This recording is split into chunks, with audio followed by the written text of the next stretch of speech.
Hey, what is up guys? I'm KBHD here, and this is the iPad Air. Pretty simple, not a whole lot of surprises here, but let's go over what exactly that means. Basically, this is a bigger version of the Retina iPad mini.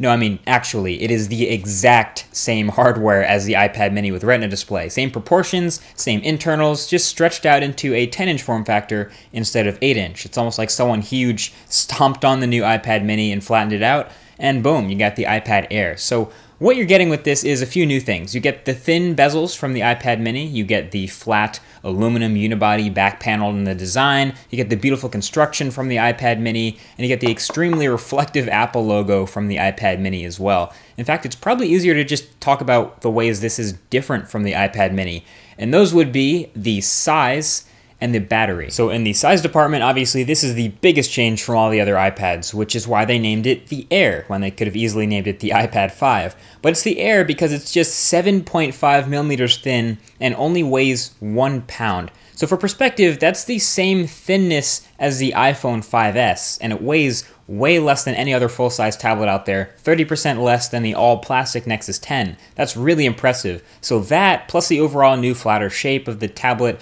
makes a massive difference in how easy it is to hold. Now, I still prefer the soft touch feel of tablets like the Nexus 10 for watching a movie or holding a device up for a long period of time, but this new shape of the Air is a huge improvement from the sharp corners of the previous generation iPads, and that's welcome. Now, just for the record, I am not the norm. I don't have the normal hand size, but this is actually the first full-size iPad that I've been able to hold in one hand. But the truth is that something the iPad keeps doing really well is the build quality, and this iPad Air is no exception. It's beautifully crafted with attention to detail everywhere, and it just screams quality at every corner. Asus, if you're still working on the new Nexus 10, take notes. But you know what, I do have to say it because this is a thing that a surprising number of people are actually concerned about, but the iPad Air does have the best camera I have ever used in a tablet, like by a lot. It's a really good front and back facing camera.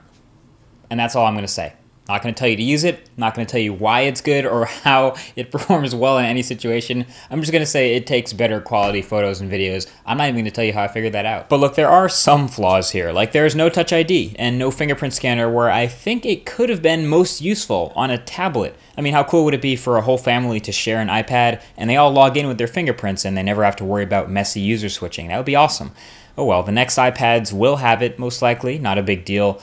I think my only real gripe with the hardware, that's not actually nitpicking, and I feel like I say this about every iPad, is the speakers. They're plenty big, loud, crisp, and clear, but they're all on the same side of the device, the bottom, which means they fire sideways in landscape mode. And sideways audio in landscape mode drives me insane, especially because I've gotten so used to the Nexus 10's front-facing speakers. But other than that, the hardware is great. And the software is iOS 7. It feels so conservative. I mean, after using an iPhone for a bit and now using an iPad, it almost feels really inefficient to use iOS on this larger display. In fact, iPads have the exact opposite problem that Android tablets have right now. On an iPad, everyone's home screen is basically the same. Icons and folders, just like the phone home screen. No widgets, no glanceable information, just a blown up phone interface. The notification center is just the iPhone's notification center blown up. The quick controls at the bottom are just the phone's quick toggles blown up. The interface is exactly like the phone, but just spread out more. It seems inefficient, it seems super wasteful. But when you dive into the applications, one of the many hundreds of thousands of optimized applications for the iPad, you'll get some of the most impressive functionality. There's an insane wealth of apps to choose from that are designed specifically for the iPad and the Retina display. And when you open them, you get that entire display size. They take up the whole screen and use multiple columns and gives you tons of information at your fingertips in an entirely different way than they ever would on your phone. This is the opposite for Android tablets. On Android tablets, the Play Store is what's lacking the tablet apps, and a surprising amount of apps there are just not optimized for the 10-inch display and the high resolutions, and using those apps feels almost wasteful. It seems like you're wasting space. But your home screen is where you can really go to town on the customization. You can add new icon packs and folders and launchers, and there's an insane wealth of widgets and widget customization that you can do to get glanceable information and scrollable power at your fingertips. So I'm waiting for a middle ground, and I'll talk more about that in another video. But overall, when you're actually using these applications, the iPad Air is a boss performer. It's rocking that Apple A7 chip, and that's clocked at 1.4 gigahertz, and it only has 1 gigabyte of RAM, but with that iOS-style multitasking, that's about all you need. And I gotta say, this makes just about the perfect handheld gaming device. It has a huge battery, so you can game forever. It has built strong and very, very lightweight, so it's not going to fatigue you to hold it. And it has Apple's newest gigantic chip in there, which makes it a great performer, and it keeps frame rates high. And it has a huge 9.7-inch 2048 by 1536 Retina display, 300 pixels per inch. That creates essentially the most immersive gaming experience of any tablet out there, next to the Nexus 10.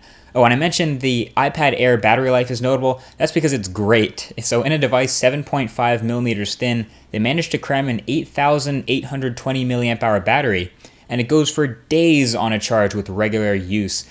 I've charged mine exactly 3 times since I got it more than a week ago, and that's with normal, really heavy use that I put into devices when I'm testing them.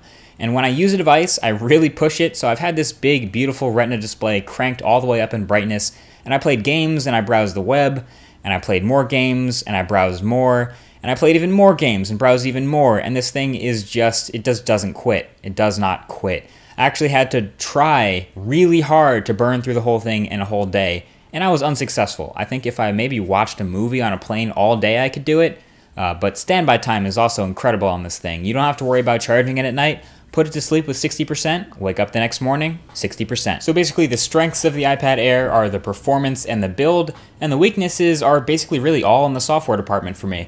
Also, fun fact, if you want to crash an iPad running iOS 7, go into the settings and tap brightness and wallpapers twice. It crashes, every time. I don't know why, but every time without fail, it just happens. So overall, this is a very familiar iPad experience. If you know iPad and you know you like iPad, you know you're gonna like the iPad Air.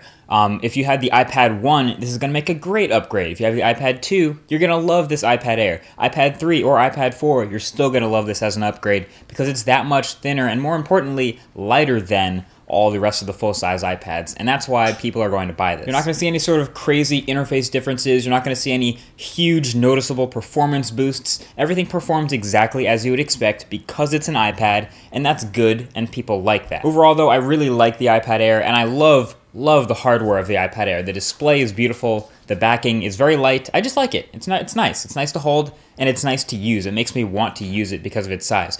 But at the end of the day, I'm not really much of a large tablet person, meaning I don't use large tablets that much. I kind of love my 2013 Nexus 7, and if I had to buy an iPad, I would want a smaller version of the iPad Air, which is why the Retina iPad mini is in the mail. And if you want to see a comparison between this and that, be sure to leave a thumbs up below, but I do have more content coming for you of the Retina iPad mini. But what that means is that this one, this exact one right here, is going to go up for grabs. So be sure to follow me on Twitter at MKBHD if you want to see details for that. I'll have the link right below that like button, and it'll be a basically Twitter exclusive giveaway. You'll have to watch out there for all the full details and read that very carefully. So either way, this has been it. This is the iPad Air.